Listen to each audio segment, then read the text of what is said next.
coming off the injury that he sustained against the Lions, from what you know, what you're hearing, are we expecting to see him against the Titans? I think they're going to be cautious with him. That's what I was told, and they should be cautious with him. But the problem with that scenario is the kid wants to play. I mean, he's a competitor. He went back in that game. You saw what he did. And so, yeah, I think he's going to push the play. I think they're going to be cautious with him and probably hold him out. That's my guess. So, obviously, we're at a situation where there's 6 teams on a bye, and probably no Lamar Jackson, probably no Trevor Lawrence, no Jimmy Garoppolo. Fantasy manager struggling. So we talked about this yesterday. Tyler Huntley available in majority of leagues. Go get him. I think would be the most logical guy to go get. Brock Purdy would be on that list, I guess. In 2 quarterback leagues as well. Mike White's still available in a lot of leagues. Mike White's still available, probably not 2 quarterback in Superflex leagues, but C.J. Beathard would be the next guy up. So any interest in him in those formats? I think I would like C.J. Beathard over Brock Purdy, just based on the fact that this Titans, I don't think Jacksonville's going to be able to run against them at all. And the Titans have been very susceptible. They've given up the most fantasy points this year to wide receivers.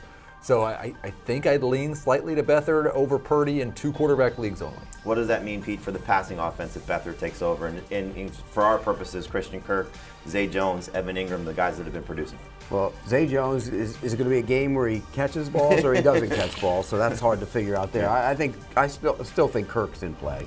I don't think he's going to be hurt by him. I mean, obviously he's a backup quarterback, but he's still going to be doing his thing. You'll still start Kirk, but I assume, I know for me, I'm going to downgrade him. Right. You know, from a borderline number 1 guy to probably closer to 20. Again, 16's on a bye. It's hard to get away from him. Yeah, it's 13 to 20. Jones is the one it matters for because I'm probably going back to him if Lawrence is starting, at least as a number 3 wide receiver around wide receiver 30. He'd be outside of my top 40 if Beathard was starting. Yeah, and we'll see. You know, might have a better connection with Ingram, with Marvin Jones, for example. You know, so a lot of moving parts here. So we'll keep you up to date on Trevor Lawrence's status. Again, we hope to see him out there. Like Pete said, he's tough. There was stuff of him moving around the other day away from the facility where he looked like he wasn't hurting that bad. So we'll see. And look, understandably so. They're not going to the playoffs. They want to make sure he's 100% for next year when they could potentially be a playoff contender. But for right now, making sense to probably rest him in case that's the route that they go. All right, the Rams have a new quarterback. So Baker Mayfield was claimed by the Rams. You know, it was a big story that the Panthers, he asked for his release, the Panthers granting him his release. He goes through the waiver process, and the Rams, maybe to spite the 49ers, I don't buy that. They claim it. But, I mean, look, it makes a lot of sense because they don't have draft capital next year. And if Baker can play, along with Matthew Stafford dealing with his neck injury, why not kick the tires on the former number 1 overall pick? But he struggled with the Panthers. We know he struggled with the Browns at the end of last season. Pete, where is Baker Mayfield's future right now? In L.A.? I mean, he's going to – I think when you look at this, the You Rams – think this is going to be a long-term scenario? Here's why they picked him up. Okay, everyone wants to talk about the spiting the 49ers. They would have had to go through 20 other teams, A. B, what does that do for you now to keep them from not getting him? It doesn't do you any good. It's a joke. But a lot of people actually believe that. Here's what it is, and you're right. There's concern about Matt Stafford. I mean, he's got 2 concussions, and he now has there's a spinal thing they're talking about as well. He's 34. And so there's concern about him. So why not take a look-see at Baker Mayfield and see what you can do with him? And if you're Sean McVay, you're a great offensive mind. You think you can get a guy like him to fit into your system. So behind that offensive line, though, they better do some work in the offseason on it. Yes. I mean, I think this is obviously more of a 2023 conversation because why would you – I mean, look, I'm sure he'll probably play. He's not playing Thursday night against the Raiders. Dynasty.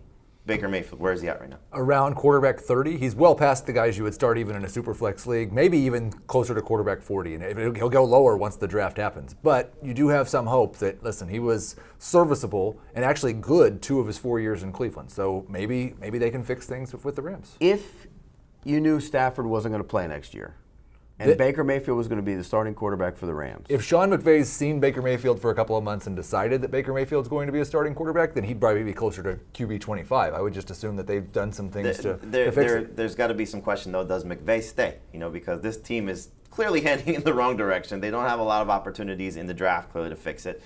The salary cap's going to be a little bit of a mess, but they got their Super Bowl, so he might, as we know, this offseason, he was considering a TV job, so something else to consider there in terms of Baker Mayfield. So dynasty hold, everything else, redraft, don't necessarily worry about Baker Mayfield. Jimmy Garoppolo can return for the NFL playoffs. I'll start with Lamar Jackson first, excuse me. So Lamar Jackson dealing with the sprained PCL injury. 1 to 3 weeks is the timetable typically for an injury like this. He's doubtful to play in Week 14 against the Steelers, but clearly good news that it's not going to be something that keeps him out for several weeks. Yeah, but again, he wasn't playing well before the injury. The 2 games before that, plus that quarter, I think they had 17 yards in the quarter when he went out. So that's the concern. And he wasn't healthy leading into those games. Remember, the quad injury, and hip injury. Yeah, and so he's missed time. He doesn't look like he's doing the same stuff in terms of the suddenness, and that's a concerning thing. And you're finding out what can he be when he can't move like he can normally move, and that's a concern. Well, to be fair, when you can't move like you normally move, you got Mark Andrews and then the Jimmies and Joes on the outside. Okay, you can blame the Ravens. They're at fault in this too for not helping him in the passing game, but he hasn't improved. In Jacksonville, he actually had guys wide open a couple weeks ago and missed them. He did not throw the ball well, and I told you after that game, he does not look healthy. It's both, because he had 3 drop touchdowns in that game as well, and they turned into rushing touchdowns. So it's you hope that he gets healthy and then he's there for week 16 or week 17, and you can still use him in the fantasy playoffs. In terms of Tyler Huntley, where are we at for him this week? Because we know the rushing floor is there. He's had 6 appearances going back to last season, 40 yards or more in those 6 games. But he played the Steelers defense in week 18 last year and had 6 fantasy points because he rushed for 72 yards, but he had 2 interceptions and a fumble. Right. How do you feel about him this week? High-end number 2 quarterback. I really don't want to start him, but if you're missing your starter, I think he's not a terrible option. He gave you in his 4 starts last year 14 fantasy points per game with his yards. So if he gets rushing and passing yards combined got you to 14 points. So 1 touchdown and no turnovers, you're at 20. That's great. 2 touchdowns, it's awesome. But the turnovers are a concern, especially against the Steelers. And he did make Mark Andrews look even better, which is surprising because you would think Lamar Jackson could do that. But Huntley did one thing right, was feature Mark Andrews. Hopefully that's the case again. All right, now let's talk about Jimmy Garoppolo. So, Pete, the 49ers didn't get Baker Mayfield. They're going with Brock Purdy and Josh Johnson. So we'll see if Purdy has an opportunity to do at least what Jimmy Garoppolo was doing. But now that we know that Garoppolo, may return for the playoffs, how do you feel about the 49ers as a Super Bowl contender from a non-fantasy perspective? And then this offense with Purdy for what they'll look like, at least in Week 14, taking on the Bucs. They were surging. They were going to, in my mind, they would look like the Super Bowl team in the NFC. I know the Eagles are good, I know the Cowboys are good, but I think the 49ers have everything when Jimmy Garoppolo is on the Vikings again. And I don't want to say fraud, but no. I get in trouble when I say fraud. That's right. No, I just think that this was one of those teams that was surging and had all the pieces. They really do. They have everything. So that's why I liked it. Now, if he's not there, we'll see what Brock Purdy could do.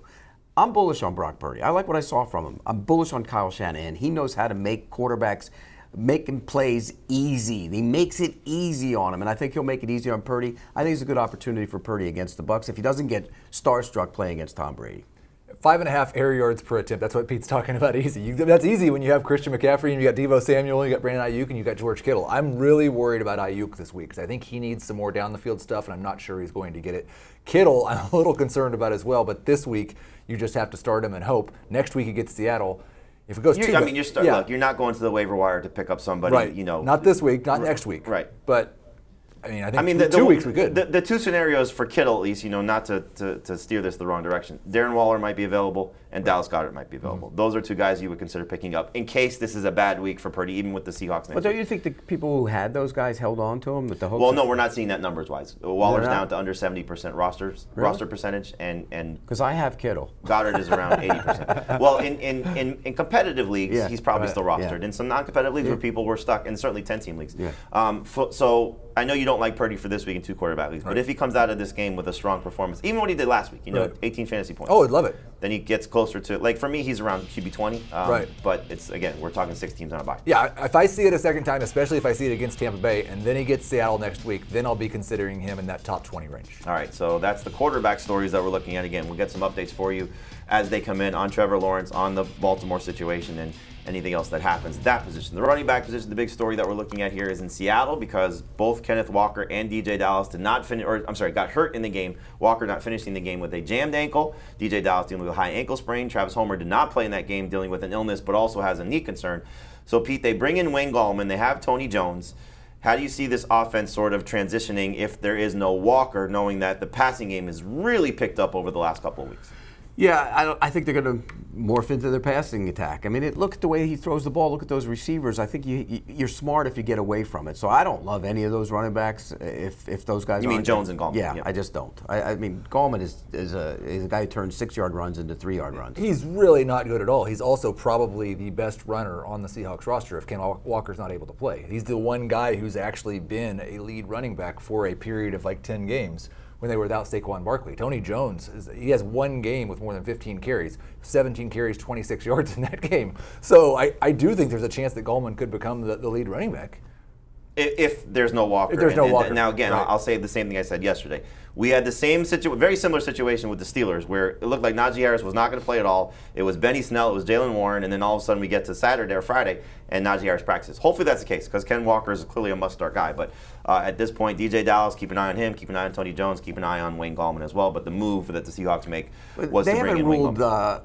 They haven't ruled Dallas out either. They have not ruled anybody out. Yeah, so it's I think there's a just something- possibility. But high ankle sprain, you know what Yeah, that means. yeah. He did come back in the game, though, after getting hurt. Right. All right, a couple tight ends that we're looking at here. David Njoku plans to practice this week. So, really, I'll give you Njoku. You talk about the Browns offense, what you saw from Deshaun Watson. Terrible. I mean, he was awful. He was not decisive with his reads. He was inaccurate, and he just didn't look comfortable the entire game. And we talked about that last week. And I said it would take a quarter or so to get some of the rust off. Well, maybe it's going to take 4 quarters, and now he can get the rust off and go play. He just did not look like Deshaun Watson at all in that game. Do you anticipate that, though? And then how much does it factor in with Njoku? Did I anticipate that? No, do you anticipate him now that the 4 quarters have happened, the He'll full be game better. has happened? He'll be better. But it's a step up in competition, because the Texans, while their pass defense numbers are good, they're not a good team. No, they're not a good team. It is a step up in competition, but don't you think the Bengals are going to score some points in their game against Cleveland? Cleveland's not good on defense, and so I think you're going to see maybe an opportunity to get some past them. We've seen that, and surprisingly enough, there's 2 quarterbacks with over 20 fantasy points against this Bengals defense. One is Patrick Mahomes, who had 20 exactly. The other is Jacoby Brissett, who had 22 points against them in their earlier meeting, but he did have a rushing touchdown on top of that. So 278 yards passing and a touchdown. Joe Burrow's never beat the Browns. I think he'll beat him this week. How do you feel about Watson in this offense and factor in Njoku come You back? can't start Deshaun Watson until he shows you something better than that. You can't drop Deshaun Watson either. This morning on the podcast, I called him a must-bench player, because you can't drop him, you can't start him. Njoku would be a top 10 tight end if he's able to play. This position is just that bad. I mean, he would be behind someone like Greg Dulcich for me. I think he'd probably be behind Austin Hooper as well, as long as Traylon Burks is out, just because of the volume that Hooper could have. I would actually start Hunter Henry over him just because he's facing the Cardinals. That's just the free space at this point. Tyler Huntley over Deshaun Watson, huh? I would. I mean, I probably would too, but that speaks volumes about the guy. Well, I mean, look, one guy, played at least last year, and they had the same amount of basically production last week. So, yeah, I would start Huntley over Deshaun Watson too. In terms of the Raiders, Darren Waller not going to play Thursday night against the Rams, but he is expected to return in Week 15. Pete's a long layoff. He's had a bad season so far. Is he going to look like Darren Waller once he's back, in your opinion? Didn't somebody around here bury him once in a while? I did say that I was concerned that after getting paid, that he might not come back. no, that he wasn't producing like the same guy, and then he got hurt. Yeah. No, is he the same? Who knows when he comes back? But he always says it. The tight end position's so bad, he can be dragging his leg around, and you have to start him.